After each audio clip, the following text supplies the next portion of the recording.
Good evening once again, everybody. Let's just close our eyes and bow our heads before our Heavenly Father. Heavenly Father, we thank you for this wonderful day. Father God, we again come before your holy throne in one spirit, Father God, in humility but in great boldness.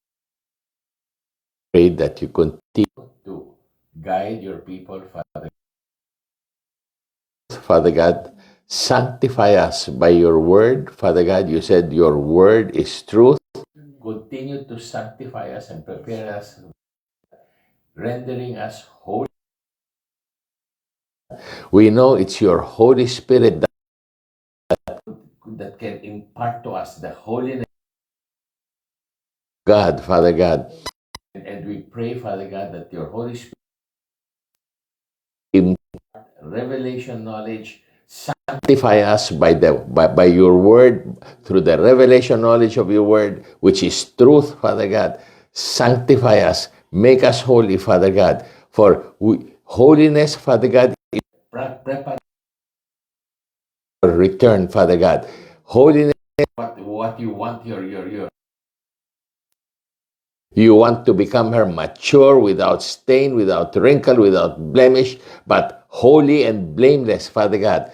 Father God, for you said, without holiness, no one will see God. So, Father, this is a period, Father God, where you are sanctifying your people through your. There are two reasons for that, Father God. Number one, that we may not be deceived in these end times. For your Son Jesus Christ said, be careful, take heed that you are not deceived in the end times. So it is our protection, Father God. The holiness, Father God, is our protection against deception. And secondly, Father, that we are able to be empowered by your Spirit. For you said, everything, human power or a human might, by the we are being cleansed and made powered, Father, to overcome, Father God, powers and principalities that are filling the entire earth, Father God, like never before, Father God. So we praise all the honor, all the glory, and thanksgiving in Yahushua's mighty name. Amen. You know, I apologize that I shared the word tonight. In fact, I was invited for out to have dinner. All right, but Yahoo postponed the dinner and share. Apologize for the others who I was not able to. I have not. All right,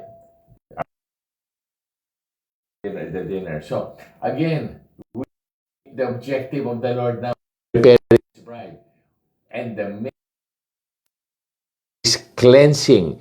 He is healing. He is delivering. Okay, so that we may become holy. As we become holy, we replace us with the powered by the Holy Spirit to overcome all demonic powers and principalities of the end times. And number two, we are protected by the truth of the word from deception. All right. Now, I just want to the verse I would like to quote is John 17:17, when Jesus said, "Sanctify them, sanctify my people by the truth, for your word is truth." Amen. All right. The reason I was asked to give a break because I was discerning in my spirit that the word that Yahuwah was beginning to give to prepare the bride, all right, and these were the four, especially the four last teachings of May up to June 4. All right, they were very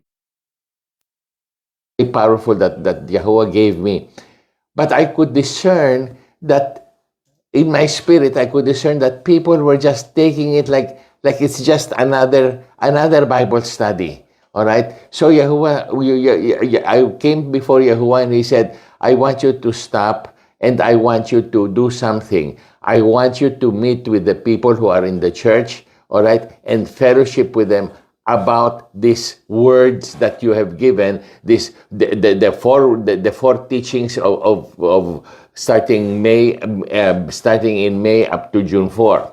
And that's what I did. I sat down with the people here and we prayed, okay? And I asked them, how do you understand the teachings, okay? And I saw that it was very, very shallow. The understanding was very, very shallow. And that, which is what I felt. And so we came to Yahuwah, we fellowshiped, we came to Yahuwah, and we prayed. I said, Lord, what is happening, okay? And we fellowshiped, and in between fellowships, the people would spend time on their own.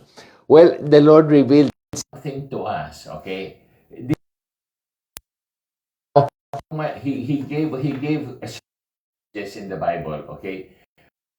He gave it in the amplified version, all right? To point out problem was, okay? I will read Ephesians chapter 4, verse 17 to 24. Okay, I'm going to read it in the amplified version. He gave this to us, and I'm sharing it with you. He gave this to us, all right? And so, in Ephesians chapter 4, 17 to 24, you must understand, first of all, that the book of Ephesians, okay, you have to understand, the book of Ephesians is a book that was written, all right, for the Christians who were maturing and preparing for the rapture. Okay? That is the book of Ephesians. You have to understand that. All right? If you don't understand, and I'm going to explain that more some other time, but I want you to understand that from chapter 1 all the way to chapter 6, it's preparation of the believers for the rapture. All right? Ephesians chapter 4, verse 17, in chapter writes to the Ephesians a letter to the believers as if the believers were unbelievers. So can you imagine that Ephesians is written to mature believers, but in chapter 4, Paul writes as if they were unbelievers. I'm going to read to you. He says, "So this I say and solemnly affirm, together with Yahuwah, as in his presence, that you must no longer live as the unbelieving Gentiles live." So he's calling these people who are supposed to be mature, stop living as unbelieving Gentiles.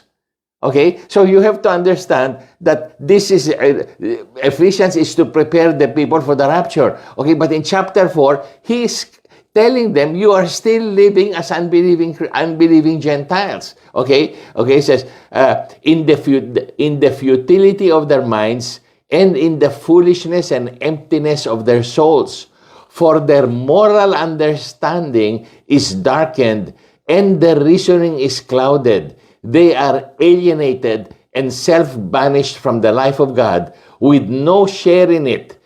This is because of the willful ignorance and spiritual blindness that is deep-seated within them. In other words, the enemy, Satan, has really continued to blind them. All right, okay, from getting the fullness of the promises of God to the believers in Christ. Remember, I told you the role of Joshua is to lead the people to take possession of all the promises of the believers that are in Christ. Do you understand what I'm saying?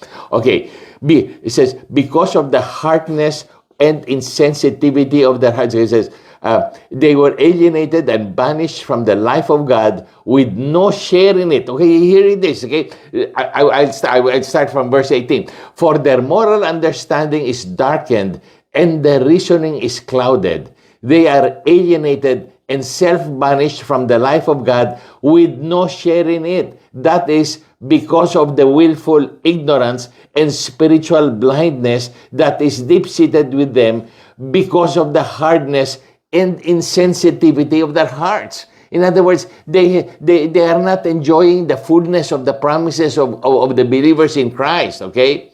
And the ungodly, in their spiritual apathy. So he's talking to the believers as if they're ungodly.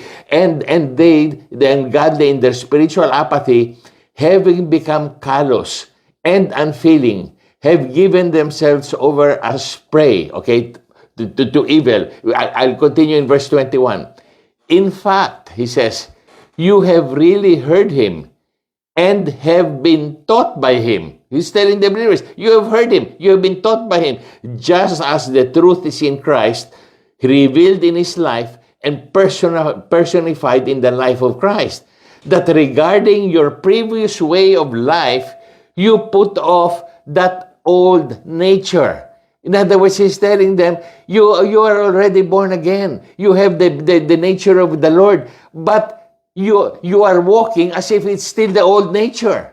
So he's telling these people, look, you are like unbelievers, okay? And he's telling supposed to be a church that is more mature than the others. All right? He says, in fact, he says, you have been taught by him, okay, just as the truth is in Jesus, that regarding your previous way of life, you put off your old nature, completely discard your fallen nature, which is being corrupted through deceitful desires, and be continually renewed in the spirit of your mind. In the spirit of your mind. Here you see, this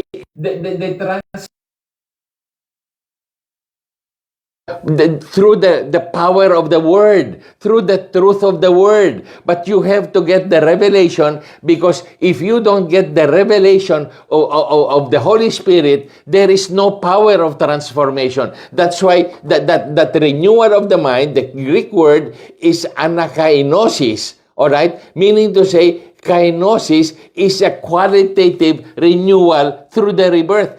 Meaning to say, when your mind is being renewed, it's not your fallen nature mind that is being improved. No, it is being changed with the mind of Christ. So it's not, when you say there's a renewal of the mind, it's not as if your old mind is being renewed. No, your old mind is being changed in quality. It is your old fallen mind is being changed into the mind of Christ through the power of the Word.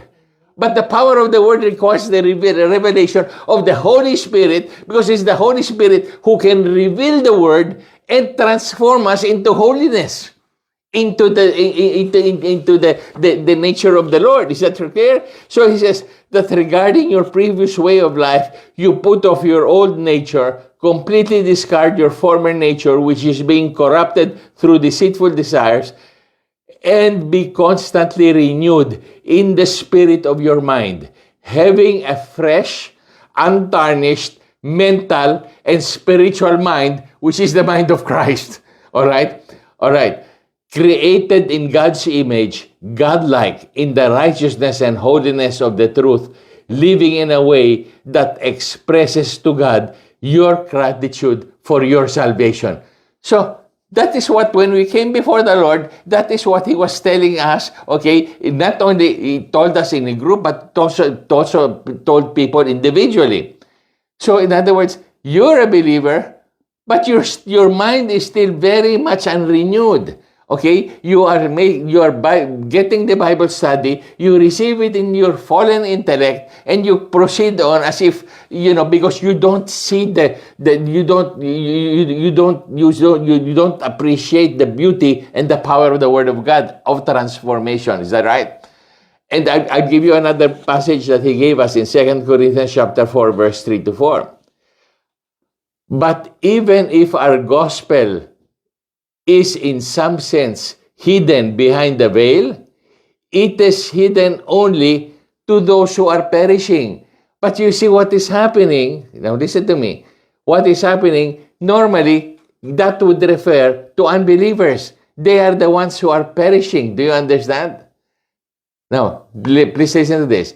Normally, the minds of the unbelievers are perishing because it is a fallen nature. Now, how do the minds of believers perish? All right? How do the minds of believers perish? Because the minds of you see, everything about the fallen nature is corrupt. When a baby is born, he is so fresh. But look at the corruption as it grows older, and it grows older, it develops wrinkles when it is already 50 years old, 60 years old, at 90 years old. You can see that baby is no longer fresh. It's an old, decrepit person. The corruption of the fallen nature does not stop. It continues. Do you understand? And the only thing that can stop our minds, our minds from getting corrupted just like the unbelievers, the only thing is when it is renewed and changed into the mind of Christ. Our bodies may continue to corrupt, but our minds stop getting corrupted. It's being renewed day to day because it is the mind of Christ. And so when it is saying that the minds of believers are like the minds of those who are perishing, it is because they have not gotten the renewal of the mind and the mind of Christ, so that the corruption of their fallen intellect is continuing. Do you understand? So that's why it says here, but even if our gospel is in some sense hidden behind the veil, it is hidden only to those who are perishing. So the only way to stop our minds from being corrupt, continuing to be corrupt, is to be completely, progressively transformed into the mind of Christ. Okay? Because outwardly, we will be wasting. But if inwardly we are really being transformed, our minds, then inwardly we are being renewed. We stop the corruption inside. Okay. So, because many people will say, but Pastor Bob, that only is for the unbelievers. No, he's talking to the believers. All right? But even if our gospel is hidden behind the veil, it is hidden only to those who are perishing. Among them, the God of this world, Satan, has blinded the minds of the unbelieving. The unbelieving is you may believe in Jesus Christ, but you cannot fully have that faith in taking possession of your inheritance. Okay? I was talking to somebody, I was saying like, hey, the Lord is promising this kind of blessings, and they said, oh no, I'm happy already with this. I said, no, that's the word of God. He's going to bless you like this. Okay, has blinded the mindset of the unbelieving to prevent them from seeing the illuminating light of the gospel of the glory of Christ, who is the image of Christ. Do you understand? So now that is what they told us now. He said, your minds, he says, the reason you are not really, your minds are not being transformed by those teachings, okay, is because your minds, he was telling us individually, and because we would spend time individually with the Lord, and then we would come together to fellowship. And when we come together to fellowship, that is what individually some people would say. They would say, this is what the Lord says, and these passages were given to these people. Okay? For the weapons of our warfare are not physical weapons of flesh and blood, but they are mighty before God for the overthrow and destruction of strongholds. But how many people really have taken possession of that power to overcome the strongholds? How many people really can come and say, in the name of Jesus, I cast you out, and they cast out? How many really have been given that? No. Okay? Inasmuch as we refute arguments and theories and reasonings, that's where the believers are. They're into arguments, theories, and reasonings. Inasmuch as we refute those arguments, because they're in the fallen intellect. Inasmuch as we refute arguments and theories and reasonings, and every proud and lofty thing that sets itself up against the true knowledge of God, and we lead every thought and purpose away captive into the obedience of Christ, being in readiness to punish every insubordinate disobedience when your own submission and obedience to the church is complete. So this is where it is, okay? We are not, the teachings are not fully benefiting the people into being transformed, into being metamorphosed. And because of that, when that was told us, okay, and God told us one thing, okay, remember what I said? I said that Joshua, all right, is the one in the Bible that leads the people to take possession of the promised land. So with the Christians, it is that anointing of Joshua that will help the people take possession of the promises. But listen to me. That Joshua anointing has two purposes. When you say that the Joshua anointing takes possession of the promises that are ours in Christ while we are still here, that is the first part of Joshua's ministry. They take possession when the believers take possession of the promises that are ours in Christ while we are still alive here. Then they become mature. They become holy. They become mature. They become blameless. They become like a bride ready to be. Do you understand what I'm saying? So that taking possession and making the bride holy or the believers holy is the preparation for the second function of Joshua, all right, which is preparing them for the rapture, the real final possession of the promised land. All right? Okay. Now, let us put that into flesh. Okay. Let us put that into context. All right. So, he gave us Joshua conquering the land. All right? And let's go to Joshua chapter 6. It says in verse 1, now Jericho was tightly shut up because of the Israelites. No one went out and no one came in. So, Joshua is about to lead the people to take possession of the promised land. What does Satan do? Right at the entrance to the promised land, he puts Jericho. Jericho is the stronghold of Satan.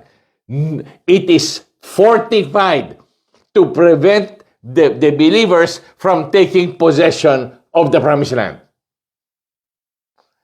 So, as soon as they come into the promised land, Joshua is met by this fortified fortress of Satan that if we cannot conquer Jericho, we cannot move beyond Jericho and conquer the land. And this is what was happening with us here when the teachings were given. There is a stronghold of the mind immediately placed right at the outset to prevent the people from taking possession of what is promised us in Christ Jesus. And that's why those four teachings did not quite benefit. I mean, very little. Do you understand? And so this is, I'm telling you what happened to us. This is what God taught us. All right? And so when we came into that, and then I will continue reading. Look, it says here, okay, now Jericho was tightly shut up because of the Israelites. No one went out and no one came in. Then the Lord said to Joshua, see, I have delivered Jericho into your hands, along with its kings and its fighting men. Now, Jesus is saying, they have not won the battle yet against Jericho, but Jesus tells Joshua, I have given it to you already. But you have to do the fighting. Okay? And so this is how we came to the Lord, us here. All right? And then look what it says here. March around the city once. This is the instructions of the Lord. Now, listen to this. Okay? Ask the Lord to wake up, to open your spiritual eyes. Okay? March around the city once with all the armed men. Do this for 6 days. Have 7 priests carrying carry trumpets of rams, or the shofar or horns, in front of the ark. On the seventh day, so the ark is Jesus, is with them. On the seventh day, march around the city 7 times with the priests blowing the trumpets. When you hear them, sound a long blast on the trumpets. Have all the people give a loud shout. Then the wall of the city will collapse, and the people will go up, and every man straight in. God gave him, Joshua, the strategy to be able to enter the promised land by conquering Jericho. Now, if I will read it again, okay? And I'm going to give an explanation. When the Lord said to Joshua, "See, I have delivered you," okay, march around the city once with all the armed men. Do this for 6 days. All right? That is a type of 6,000 years since the creation. 6 days is 6,000 years. The seventh day is the 7,000th year, which is the rapture, and when Jesus Christ comes back. So this conquest of Jericho is a picture of conquering the promises of the Lord in preparation for the rapture on the seventh day. Hello? Okay. Do this for 6 days. Is that clear? Is that understood? Have 7 priests carry trumpets. That's the shofar. At the trumpet call, the dead will rise up. And then we who are alive will be caught up with the Lord. So here you have the shofar of the rapture. Okay? So it is a picture of the preparation of the bride for the rapture. Do you understand what I'm saying? So have on the seventh day, which is the day when the rapture happens, okay? Have 7 priests in front. On the seventh day, march around the city 7 times. 7 times is the number of perfection to overcome the enemy. That's why in the book of Revelation, you have 7 trumpets, you have 7 bowls, everything is 7. Okay, because 7 is the perfect number to overcome the enemy. Okay, so he's giving here a picture of how Joshua is going to prepare the bride for the rapture. All right, he says, on the seventh day, march around the city 7 times with the priests blowing the shofar. Okay, okay. When you hear them sound a long blast, you know, look at, so that you will see how real it is. Go to Exodus chapter 19. All right, it is also a picture of the rapture. Look at Exodus chapter 19. Okay, God is coming down on Mount Sinai, and look what he says. He says here,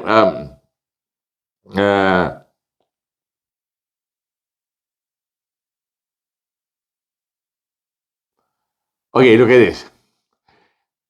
In Exodus chapter 19 is a picture also when God came down on Mount Sinai, all right, and the people went up the mountain. Okay, that's a picture of the rapture, and I'll show you how. Okay, go to Exodus chapter 19, verse 10. And Yahuwah said to Moses, "Go to the people and consecrate them today and tomorrow." This is 2 days, and on the third day they go up. So he's not counting the 6 days from creation. He's counting from the time that Jesus came and went up to heaven. Okay, since the time that Jesus came, you have 2,000 years. On the 3,000 year, Jesus Christ comes back for the rapture. So this is now referring to that portion. Okay, he says, go to the people, consecrate them today and tomorrow, have them wash their clothes, and be ready on the third day. You see, the third day was his resurrection. The 3,000 year after Jesus went up is the rapture. Okay, because on that day, the Lord will come down on Mount Sinai, just like a picture when the Lord comes down for the rapture on Mount Sinai in the sight of all the people. Put limits for the people around the mountain and tell them, be careful that you do not go up the mountain or touch the foot of it. In other words, don't go up to meet the Lord in the air. Don't go up to meet the Lord. That's the instruction here. Don't go up the mountain. He says, okay, put limits for the people around the mountain and tell them, be careful that you do not go up the mountain or touch the foot of it. Whoever touches the mountain shall surely be put to death. In other words, before you can go up and be raptured, you have to be purely consecrated. All right? Then he says here, he shall surely be stoned or shot with arrows, not a hand is to be laid on him, whether man or animal. He shall not be permitted to live. Then look at the final verse. Only when the shofar's horn sounds a long blast, may they go up the mountain. So they can go up the mountain as a picture of rapture only when there is a long blast of the shofar. All right. So what does he say in Joah? He says, when you hear them sound a long blast of the shofar on the trumpet, have all the people give a loud shout. So it's the same, only when you hear the long shofar blast. Why? What is significant about the long shofar blast? Because the Bible says, at the last trumpet, all right, the dead will rise up, and we who are alive will be caught up, harpassed with him in the air. Is that right? And many people says, when is the loud blast? When is the long blast? When is the shofar? When is the trumpet or the shofar blown long? All right. Well, okay. Many people they try to interpret it that what is in the book of Revelation. No. It is how God instructed them, the Israelites, how they're going to celebrate the Feast of the Trumpets. How will they celebrate? They will blow the shofar 100 times. It is only on the 100th blowing of the shofar or the last blast at the last trumpet, the 100th, that it is a long blast, that they will be caught up. So that's what it means here. So you can see the picture is very, very, very clear. Do you see? So this is what God was telling us, okay? And I'll continue. Okay, and then he says, when you hear the sound of a long blast on the trumpets, have all the people give a loud shout. What is a loud shout? Yom Teruah. What is Yom Teruah? The feast of shouting and trumpets. That's the fifth feast, the feast of Yom. When you say Yom Teruah, the feast, or we call it the Feast of Trumpets, or we call with the Feast of Trumpets on Yom Teruah means shout and blow the trumpet. That's literally what it means. So he's really saying here when all the people give a loud shout, and then the wall of the city will collapse and the people will go up. Okay? So it says here, when you hear the sound of a long trumpet blast, that's the last trumpet, okay, let all the people give Yom Teruah. Shout. What is Yom Teruah? The Feast of Trumpets. In other words, if I were to read this, when you hear the long blast of the shofar, then Yom Teruah, and you will be caught up. Basically, I'm just translating it into Hebrew. Okay, so why did he give this to us? Okay, this is where I want to say, why did the Lord give this to us? Because the Lord said, my people, all right, just like he gave the passages to the people here about Ephesians chapter 4, and that their minds are still very much have strongholds, and you cannot even begin to take possession of your promises in Christ or begin to get ready as a bride by getting cleansed and being made holy until you overcome the fortress of Jericho that's right in front of you. And where is that fortress of Jericho? In your minds. He says, in your minds. That's where it is. See, and this is the thing that the anointing of the Joshua is going to do. He's going to lead you into blasting those strongholds of the mind. All right, that's why I said. But even if our gospel, in some sense, is hidden behind the veil, it is hidden only to those who are perishing. But those are unbelievers. No, believers whose minds are still not completely renewed. There are strongholds, there are Jerichos, and before you can even begin to become holy, before you can even, because God tells you there is a role that you have to do. You have to repent, you have to fast. While I'm doing this, you have to be cleansed by the word. You have to do this. You have many things. It's going to be a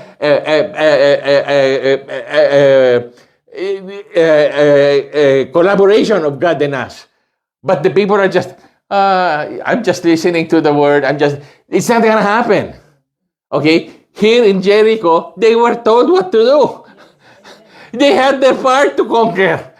You see? But God's people are like, okay, feed me the word, okay, and then, okay, next week, okay, let's give me the word again. I mean, it ain't going to happen.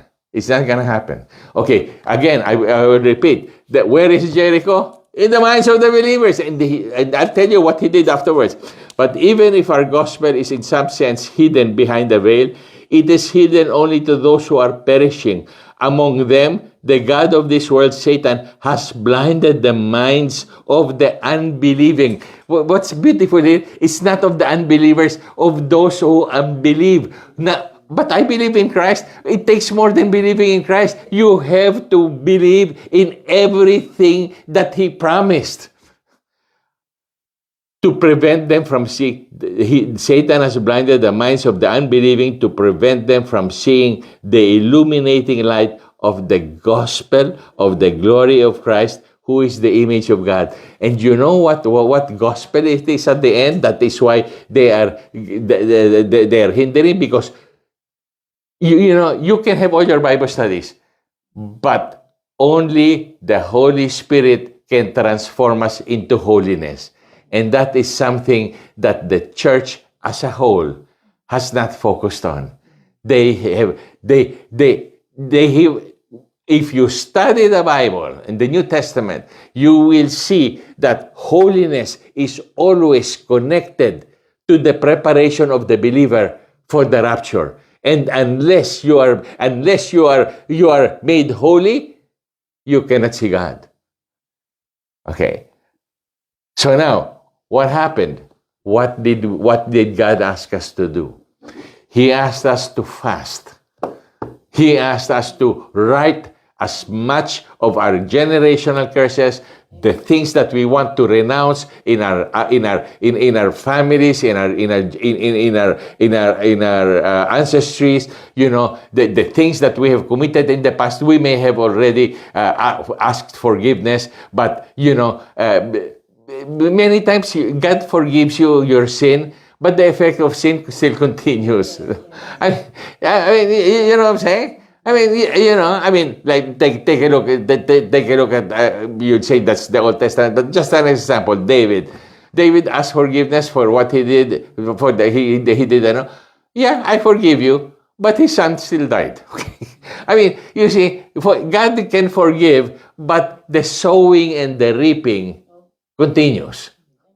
Do you understand what I'm saying? So we had to write everything and confess our sins. We came together. All right, we came together, and this is over a period of 2 weeks.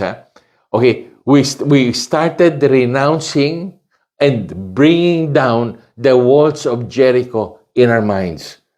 We came before the Lord. We wrote down our sins. We wrote down everything. We fasted. We burned everything that we prayed together, and we prayed for each one. All right, we prayed together, we renounced, and one of the most powerful things was that when we renounced the Jericho that was obstructing our minds through that Jericho stronghold, and we asked forgiveness, we fasted. When we did that over a period of 2 weeks, all of a sudden, I instructed the people to continue to study, to read again, and after they read, we would fellowship. And then there was mighty, mighty, mighty deliverance, series of deliverances, the whole 2 week series of deliverances, including last night, okay, including this morning, okay, the series of deliverances and series of healings, okay. When you go healings, okay, healings of bodies. Okay, but I'll just give you one example so that you will understand, because sometimes when it's not concrete, it's hard to believe. Okay, my sister here the other day, when we met again in fellowship, and I told them, you know what? I said, you see, that prayer, thy kingdom come, thy will be done on earth as it is in heaven, it is beginning to manifest already, and the kingdom starts in us. And it starts in us by getting delivered, because the Lord says, when I cast out Satan from you, or the demons from you, the kingdom of heaven has come upon you. Well, it's not just make people think, oh, that's just one event. No, it's not one event. Okay, it's a series of things. I mean, your body cannot take it. Your body is gonna die. In fact, just the amount of deliverances that were going, the people who their bodies could not take it anymore. They would be complaining to me, Pastor Mom, I can't even get up from bed anymore. Yeah, because the Lord is just showing to you how much He's cleansing. Okay, and that's only no, that's only the beginning. No, not the beginning. At least middle or something like that. So anyway, and when there is when spirits are cast out, the Bible says the kingdom of God has come upon you in that particular area. Okay, in that particular area, what happens?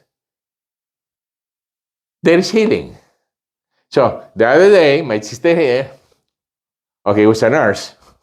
Okay, when we were fellowshipping, I said, the Lord is doing mighty healings with us. She says, I was telling her, we are all experiencing mighty healing. And then she told me right away, Pastor Bob, I could not believe it. She said, in fact, the other day, she said, I was going to come to you and ask you if the Lord would want me to have a cataract operation, because I've been having this cataract for quite a while, and I felt that it is time for it to operate it, she told me.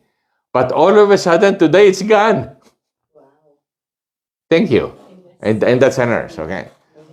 Okay, this is all glory to God. I mean, only God can do this. When the demons are being cast out, when the word of God is, when the Jericho of our minds is being destroyed, then we can begin to see what it says.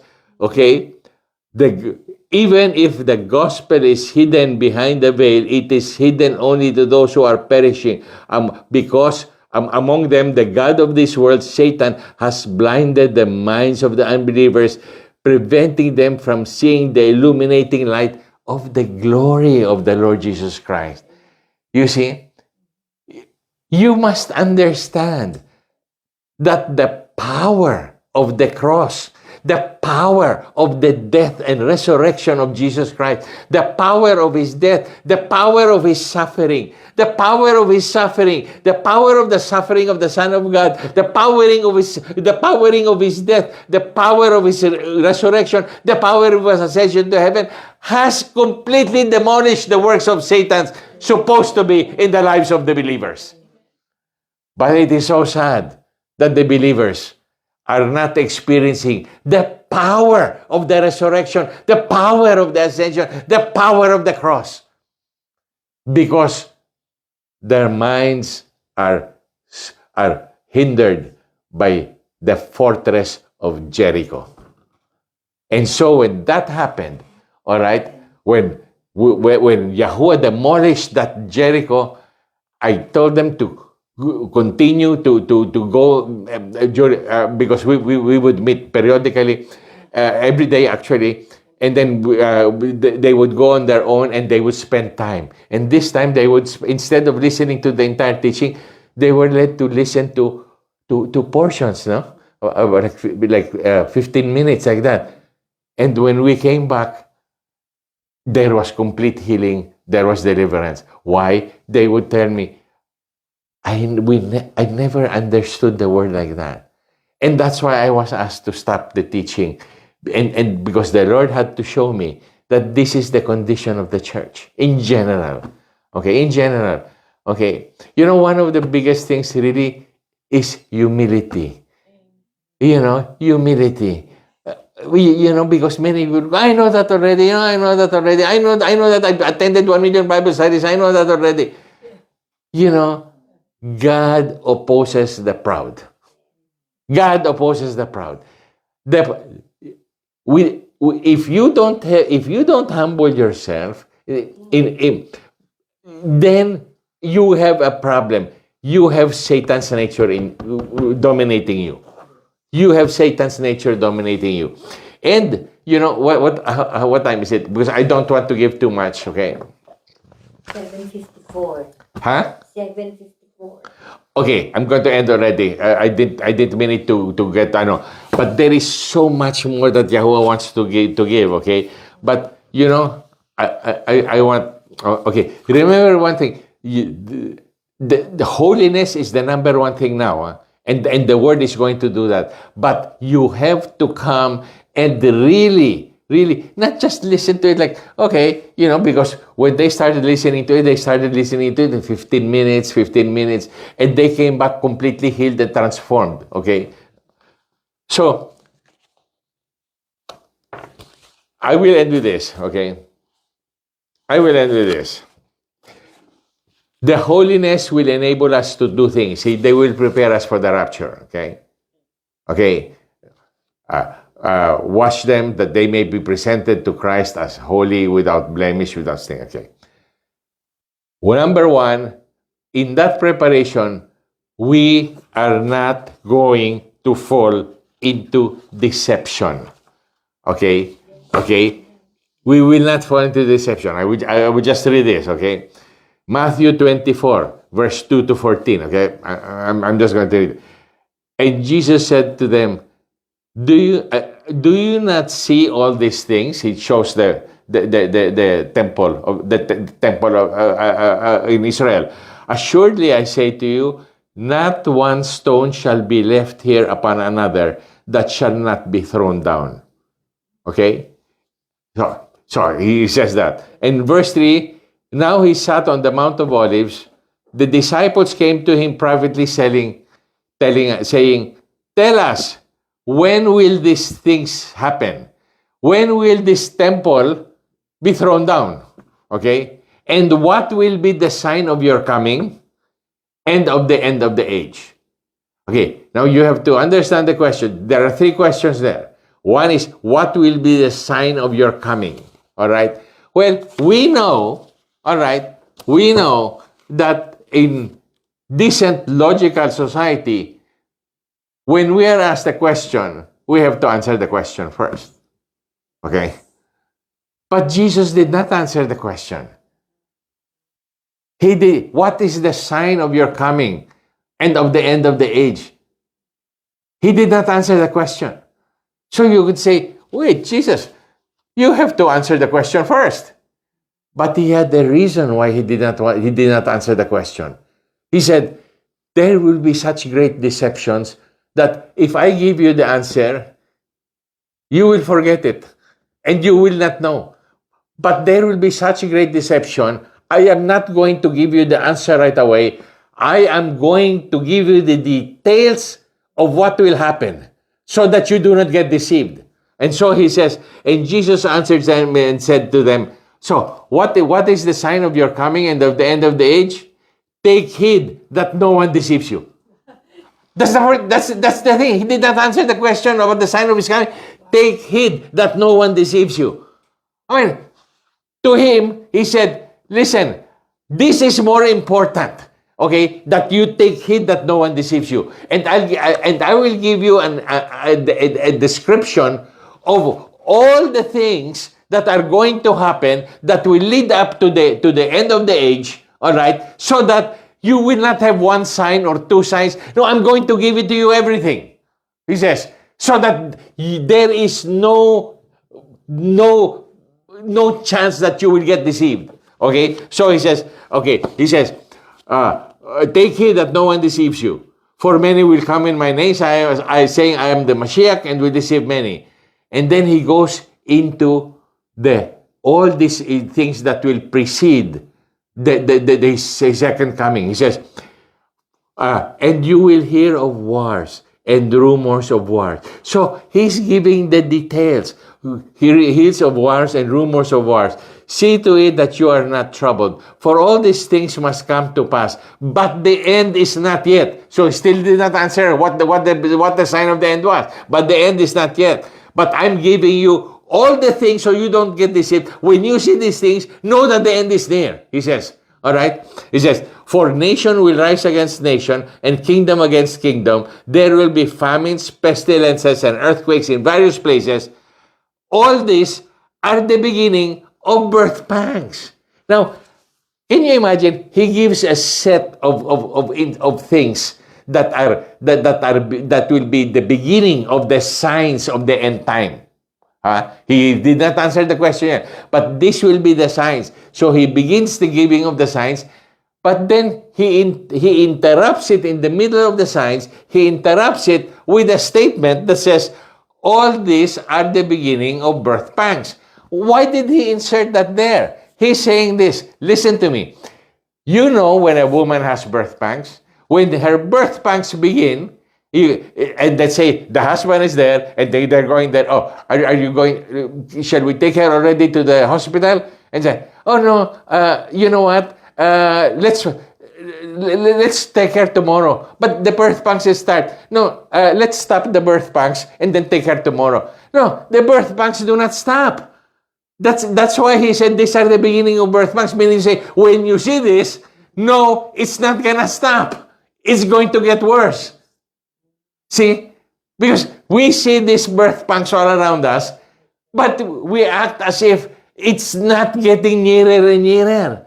I mean, we see earthquakes. You know, the beautiful thing about what I was telling the people here, I said, the beautiful things about when it says, and there will be famines, pestilences, earthquakes in various places. The beauty of that, as opposed to wars, the wars, man still has a say in it. But in the natural signs, man doesn't have a say in it. It is creation itself that is giving birth already to the kingdom. So there is no role of man there. It is the nature that's taking over. Do you understand what I'm saying? Okay? Because man can still delay. Okay, can still delay it by, okay, we will have some peace first, okay?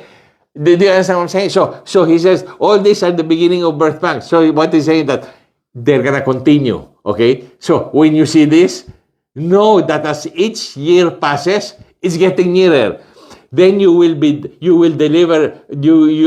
they will deliver you up to tribulation and kill you, and you will be hated by all nations for my name's sake. If Trump did not win, we were being prevented from having Bible studies. I don't know if you know that. I know. Okay, we were being prevented, and pastors were getting jailed.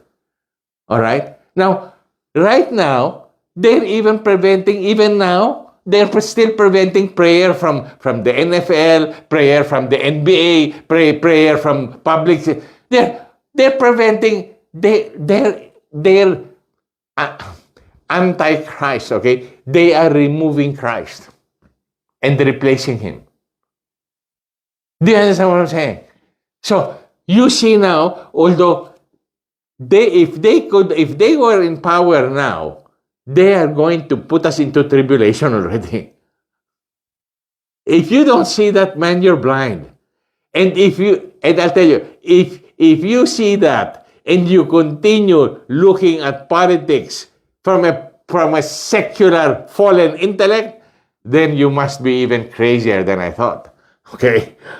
I mean, because the politics now is definitely not something secular, but something spiritual. If you don't believe it, then take a look. Why is Jesus Christ being prevented from being spoken, from being prayed to? Why is Jesus Christ being prevented? That's not political. That's spiritual. That's the spirit of the Antichrist. And so he says, and then many will be offended, will betray one another, and will hate one another. Then many false prophets will rise and deceive many. Again, deception.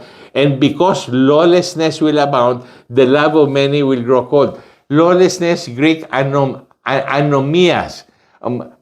Without, nomias, law. In other words, he's not talking about breaking the law. He's talking about a society that does not enforce the law. So, do we see that? I mean, do you see people raping and they're not being jailed? Do you see people stealing from stores and they're not being jailed? That's anomia. That is without the law. The law is not being enforced. That is not just breaking the law. It is living without the law.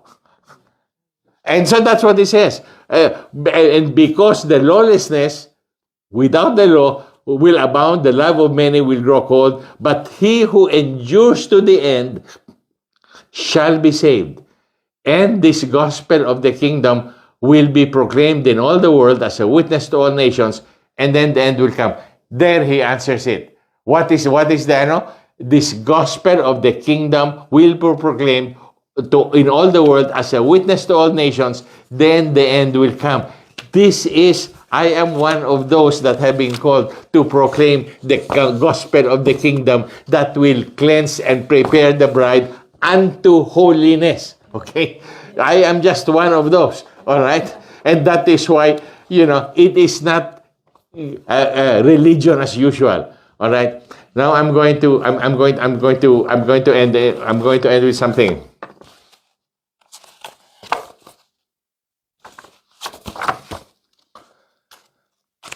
All right. Look, I will end with this. 2 Thessalonians chapter 2, verse 9 to 12. The coming of the lawless one. Okay, the lawless. You remember lawless? I said, we are living in a society where you can kill and you won't get jailed, or you can steal and you won't get jailed. Okay, you can steal money and you won't get jailed. The coming of the lawless one is according to the working of Satan, with all power, signs, and lying wonders, and with all unrighteous deception. Again, it's all about deception among those who perish, because they did not receive the love of the truth. This is the key that they're saying. The reason you're getting deceived is because when you listen to the word, it's like, okay, I listen to the word, and then I continue again. Let me go to the next teaching. Let me go to next week's teaching. Let me go to next week's teaching. No. God is asking us to collaborate with Him. We have to do, every time we hear the word of God, we have to do what He's asking us to do, the way He did with us. That we spent time, we fasted, we prayed, and we came back to Him, and He told us, He revealed to us about the Jericho. Do you understand what I'm saying? You know that Jericho thing of our mind? It was so evil that that Joshua, when Joshua broke it down, let me tell you, that Jericho is so evil, that stronghold of the mind is so evil, that when they destroyed it, look at what they said. Okay. Look at what he said. Okay. Look at what Joshua said. At the time Joshua pronounced this solemn oath, after they destroyed Jericho, cursed before the Lord is the man who undertakes to rebuild this city Jericho. In other words, cursed is the man who allows that stronghold of Jericho to come back into his mind. All right, he says, at the cost of his firstborn son will he lay its foundation. At the cost of his youngest will he set up its gates. So Yahuwah was with Joshua, and this fame spread throughout the land. That is how evil it is. The believer can allow it to grow back. And you know what happened? Okay, that curse of Joshua, because that is how evil the Lord sees that Jericho of our minds. Okay, in First Kings chapter 16. All right, I will read to you. Okay, look at this. Says, in the time of Ahab, that was so evil. All right, Hill of Bethel rebuilt Jericho. So there was a man who rebuilt Jericho. He laid its foundation at the cost of his firstborn son, Abiram. The curse was carried out. His first son, Abiram, died, and he set up its gates at the cost of his youngest son, Segub, in accordance with the word of Yahuwah spoken by Joshua, son of Nun. It was not the word of Joshua. It was the word of God that was spoken by Joshua, that the Jericho of our minds, once it's destroyed, don't allow, be careful not for Satan not to allow it to come back. Okay? So, he says here, okay,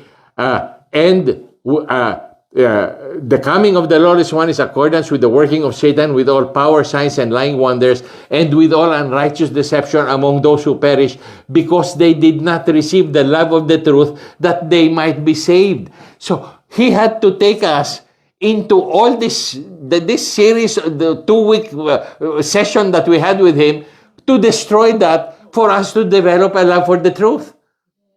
Because it's only when we get the revelation of the truth. Because when you get the revelation of the truth, I'll tell you, there is no way you don't love the Word of God. When they received it, I will make some comments. Pastor Bob, I never thought that teaching was like this, like this, like this. The Lord showed me.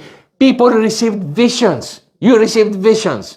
You know, when you went back to the Word, you were receiving visions. For several days, you would receive visions of what the teaching was all about. That was how holy it was.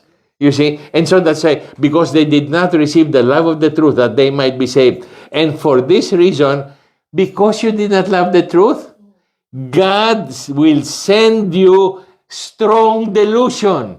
Because you did not respect His word, you did not treasure His word enough to be able to meditate on it, to fellowship on it, to co-labor with Him and do what He's asking you to do. Lord, what do you want us to do so that we can truly benefit out of this word, okay, or out of this teaching? What do you want us to do? And He will tell us what to do, okay? Renounce that Jericho in your mind. Tear it down, repent, and write down all everything. Okay, and because they did not lift a finger, just listen to the word. They did not receive the love of the truth, that they might be saved. And for this reason, God will send them strong delusion, that they should believe the lie, that they all may be condemned who did not believe the truth, but had pleasure in unrighteousness. You know what that love of the truth is? Agape. It's an agape love of the truth. And I can give you testimony here. The people, when we went through that, they said, my gosh, the word of the Lord was so beautiful, so powerful. They didn't come from me. It came from them. And I wasn't going to share today. I was supposed to have dinner, okay? But the Lord told me, no, I want you to share. I want the people to know that they have, okay, not everybody, but I would say maybe 97% have Jerichos in their mind. Have Jerichos in their mind. And they have now to co-labor with the Lord if they want to be able to overcome and take possession and become holy. All right? Remember, it's the Holy Spirit. Holy is not because it's not a set of rules. I'm not going to do this. I'm not going to do this. I'm not going to do this. I'm holy. No, that's not holy. Holy is something that only the Holy Spirit can impart to us by cleansing us through the power of the Word, by cleansing us. And when we get cleansed, we get healed. Okay? And as I said, I was supposed to have dinner. You invited us tonight. And we were supposed to have dinner, but it was this morning that you were informed that the Lord had spoken with me and said, no, I want you to share even that portion only of what I did with you guys. Okay, even that portion. There is so much more that the Lord wants me to share, but He just wanted me to share that portion. You have to change your way of life if you really are serious about the end times, because in these end times, there will be great deception. And there will be not only great deception, but we will have to battle spiritual battles. All right? So with that, I will end. It took longer than I thought it would, but I had to really obey the Lord and give exactly what He did with us. And, you really have to take it seriously, okay? This is not about me. This is the word of the Lord, and I'm just sharing with you what He told us, what He did through us, with us, and then I wasn't even gonna share tonight, but He told me to at least share what happened with us. Okay, so let's close with that. Let's close our eyes and bow our head before our Heavenly Father. Father, we thank You so much for everything, Father God. Again, everything comes from You, Heavenly Father. And all this is made possible because of Your Son, Jesus, what happened on the cross, the resurrection and the ascension, Father God. And I want to thank You also, Father God, for the revelation of Your Holy Spirit, Father God. I continue to pray, Father God, that we always receive the revelation of the Holy Spirit, Father God, that we may be rendered holy, Father God. That we may be rendered holy, Father God. Thank You, Father God. Thank You. We give You all the praise, glory, honor, and thanksgiving in Yahushua's mighty name. Amen. One of the things that I'm going to share one day is that if I share to you from the Bible what the objective, okay, of God is, what the objective is God is for His church, okay, if I share it with you, you will wonder why the church is not built the way it's supposed to be built. Okay? Because it is not built in accordance with what Yahuwah planned the church to be. Okay? But I will reserve that for some other time. Okay? Thank you. Thank you, Jesus. Thank you. And I'll continue praying for the people. Huh? Thank you. I'll continue praying for the people.